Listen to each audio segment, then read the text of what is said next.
Muito bem, seguindo o estudo que nós estamos fazendo, nós vamos falar hoje sobre a revolta de Coré.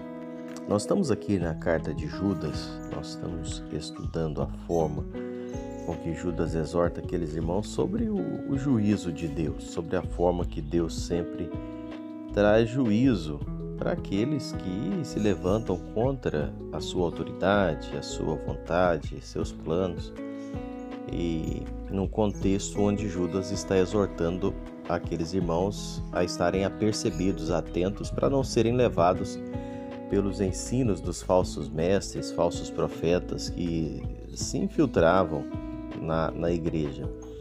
Nós começamos no verso 10 falando sobre isso. Aqui no versículo 11, Judas vai falando dessa condenação inevitável. Já tratamos sobre Caim. Nós falamos sobre a forma que Caim queria prestar a Deus, culto a Deus do seu jeito. Nós falamos sobre Balaão, Balaão que tentou comercializar o dom de Deus na vida dele. E hoje vamos então falar um pouquinho de Coré. Coré, que, citado por Judas, Coré se rebelou contra a autoridade de Moisés e, consequentemente, a autoridade de Deus que foi concedida a Moisés, e Deus o julgou. Se você quer saber mais sobre a história de Coré, você leia Números 16, livro de Números, capítulo 16. Porque Coré e os seus seguidores é mencionado, é lembrado, porque eles não queriam ou não estavam satisfeitos com a liderança de Moisés. Eles cometeram o erro de rejeitar a sua liderança, a liderança de Moisés. E como Deus havia instituído Moisés, dessa forma rebelaram-se contra o próprio Deus. O erro de negar que Moisés era o escolhido de Deus, o erro de tentar usurpar a autoridade de Moisés, foi punido por Deus. O argumento de Coré, Datã, Abirão e mais 250 homens, o argumento deles tinha um tom espiritual. Número 16 e 3 diz assim: basta, toda a congregação é santa, cada um deles é santo, e o Senhor está no meio deles. Por que, pois, vós exaltais sobre a congregação do Senhor? Você percebe o tom desses rebeldes aqui? Coré questionou a autoridade de Moisés. Ele estava dizendo que Moisés estava promovendo a si mesmo. Ele foi dizer que Moisés estava se exaltando sobre os demais membros da congregação. Moisés respondeu aos rebeldes que tanto Coré como todo o seu grupo, na verdade, eles estavam contra Deus. Números 16 e 11. O resultado dessa rebelião foi registrado em Números 16 e 31. Eu vou ler, mas depois leia o capítulo 16 de Números. Diz assim a palavra de Deus: e aconteceu que, acabando ele, Moisés, de falar, a terra debaixo deles se fendeu, abriu a sua boca e os tragou com as suas casas, como também todos os homens que pertenciam a Coré, todos os seus bens, todos os que lhe pertenciam, desceram vivos ao abismo. A terra os cobriu e pereceram no meio da congregação. Meus amados, os falsos mestres, eles se rebelaram contra a autoridade dos apóstolos, eles se insurgiram contra eles, eles inflamaram no meio do rebanho de Deus para causar confusão, disseminar as suas heresias, a exemplo de Coré, Datã, Abirão, mencionado aqui por Judas. Era exatamente isso que estava acontecendo naquele dia, naquela época que Judas escreve essa carta.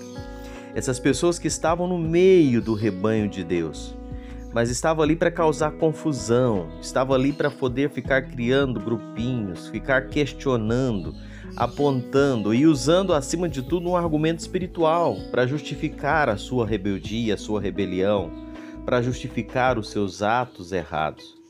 Lamentavelmente, como aconteceu nos dias de Judas, lamentavelmente ainda acontece nos nossos dias. Muitas pessoas no meio das igrejas que não estão ali para somar como um corpo de Cristo, não estão ali para caminharem unidos com os irmãos servindo ao Senhor, mas muitos se infiltram e estão ali para gerar tumultos, divisões, problemas E quão prejuízo tem quando encontram outros que apoiam as suas ideias.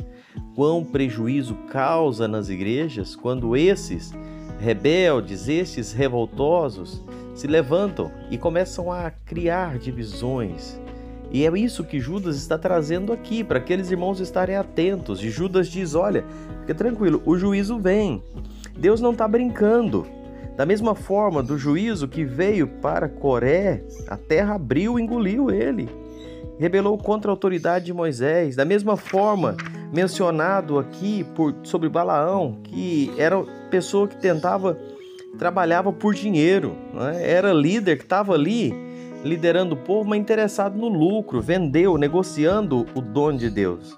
E da mesma forma de Caim que estava errado porque queria servir a Deus do seu jeito e não aceitava a orientação de Deus. Perceba que a exortação de Judas para aqueles irmãos envolve todos os aspectos do servir a Deus. Meus irmãos, nós servimos a Deus, nós estamos sujeitos à autoridade, à vontade, o plano, o propósito de Deus. E é por isso que nós somos chamados a nos humilhar debaixo da potente mão do Senhor, a deixar ser guiado por Deus, orientado por Deus.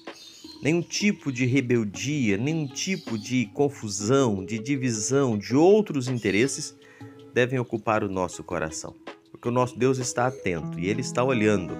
Da mesma forma que Ele é um Deus de amor, é um Deus de paz, é um Deus de perdão, mas também é um Deus que traz juízo, sentença. E nós precisamos examinar os nossos corações e vivermos vidas debaixo da vontade de Deus e vivendo para honrar e glorificar o nome dEle. Que estes exemplos citados por Judas aqui possam servir de orientação, de instrução para as nossas vidas e que vivamos dentro da sua santa bondade, da sua direção, da sua orientação, para caminharmos como Ele quer e assim vivermos para a glória dEle. Que Deus te abençoe. E antes de encerrar o vídeo, eu quero pedir mais uma vez para você, deixe o seu joinha aí, se inscreva no canal, compartilha, isso faz toda a diferença. Deixe um comentário aí embaixo, isso é muito importante. Eu peço em todos os vídeos porque isso faz toda a diferença para que esse vídeo possa chegar para mais pessoas. Um abraço e até o nosso próximo encontro.